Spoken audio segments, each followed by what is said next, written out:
नमस्कार दर्शक बंधु आपण मानक दासरानी चैनल रे पुणी थे स्वागत करुच्ची। आज आपण मानक पुणी गोटे सुंदर रेसिपी नहीं आसी आज आपण पणस पकड़ा करछि। तो देखंतु मो घर को जाइथिली तो मामू घर ठु आनी से गोटे पणस। तो पणसटा मोर भारी प्रिय पणस से मुझे कौन करी कहली हूँ ताकि आज गोटे पणस पकड़ा करदे। तो पकड़ा कले भाई तो खाइबे तो से बो आ मो जी पकड़ा प्रस्तुत कराया था मुझे करनौची। तो देखो पणसटा को मुझे प्रथम हाथ में किसी तेल लगे नौ कारण पणस काटिले तार अठाटा लगी जाए हाथ में से आम जी तेल टी हाथ में बोल पणस काटिले अठाटा आम हाथ में लगी न थाए। धीरे धीरे किसी पणसटा खाइबा सिना स्वाद कि काटिला बेलू बहुत कष्ट लगे। तो से पनिकी किसी तेल हाथ में किसी तेल नहीं भलसे हाथ में लगेदेली तापर मु पणस को काटी नौची। तो हाथ तेल भी पी जाए पुणी मझे टे तेल लगे पनिकी आउ हाथ में लगे दौथाई। तो ताको मु काटापी पनिकी धरी बस पड़ी। तो पनिकी धरी बस पड़ी तापर देखो गोटे कंसार मुझे पानी भी नहीं कारण काटा ताकू जेहेतु पकड़ा बनइबा ताकू मु कौन कली केते जन अच्छा छोट छोट माने साइज रे छोट छोट पीस करते मुझे लंबा साइज रे काटुची कहीं पकड़ा छाणी बोली। देखो तार चोपा गुड़ाक मुझे भलसे काटी नौची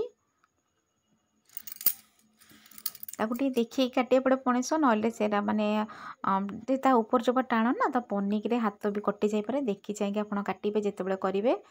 तो देखो मुझे यही टाइप ही सब काटी नहीं तार पणस गुड़ाक। एबे देखो मोर सबुतक पणस कटा होगा ताको भलसे धुआधी करके मुझे लुण हलदी देकी ताको इंडक्शन में किसी समय छाड़देली सिझाइवाई अल्प समय सिझेबे बेसी सिझीगले भल लगे। तो देखो ये पणस गुड़ाक आमर सिझी जाइए गोटे जगह को मुझे काढ़ी नेली। देखो पणस भी पूरा माने मंजी गुड़ा तार बाहर पड़ जाए पणस सिझी जाइए भलसे तापर आम प्रस्तुत करवा पकड़ापी। तो मुझे गोटे जगह अरुआ चाउल बतुरे नहीं तो अरुआ चाउल अदा रसुण पियाज और कंचा लंका दीटा ताक मिसेक सब बाटी नहीं ग्राइंडिंग करदेली। तापर मुझे गोटे कंसा को ढाली दूची तापर किसी बेसन ताधे मुझे पकई दूची अरुआ चाउल देहरे किसी बेसन पकई भी पकड़ा छाणिबा देखिए बहुत बढ़िया लगे मुसमुस रहीटा भी भल लगे खायापी। देखो मुझे गोटे ये घाटी नौ भलसे जेहेतु गोटे हाथ में मोबाइल धरी तो स्टाणटा मोर ए घरे रही तो मुझे भूली जाइए तो से घर हाथ में गोटे हाथ में देखो एमती पूरा पेस्टा पूरा आमर जमी भल गोले जाइए। तापर ये जो पणस गुड़ाक मुझे सिझे रखी से गुड़ारे गोटे गोटे पकई नौची ताको भलसे आम एपट सेपट बुड़े नवा। तापर एपटे गैस ऑन करके कड़े बसई नवा कड़े किसी तेल छाड़दे। देखो तेल भी आमर आस्ते आस्ते पूरा गरम हो आसला।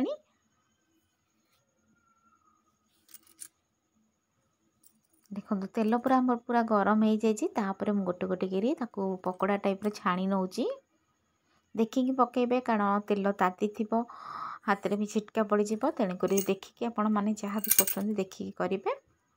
जदि आज रेसिपी आपण मानक भल लगी था प्लीज़ लाइक कमेंट शेयर कर भूलें। मो चैनल को सब्सक्राइब करने को जमा भी भूलें। देखो गोटे साइड ब्राउन कलर होगा मुझे उल्टे देली।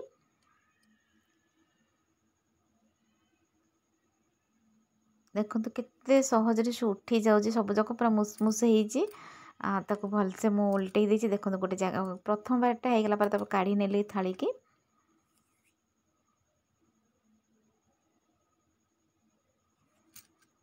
एमती कर सबुतक पणस गुड़ाक छाणी नहीं आपण मैंने भी थे एमती बनईकि खातु देखिए मुसमुसिया पणस पकड़ा आते स्वाद लगुच थे बनईकि खातु तापर जानीपारे केमती पणस कठा सबुदिन आणिकी करी खाया इच्छा हे।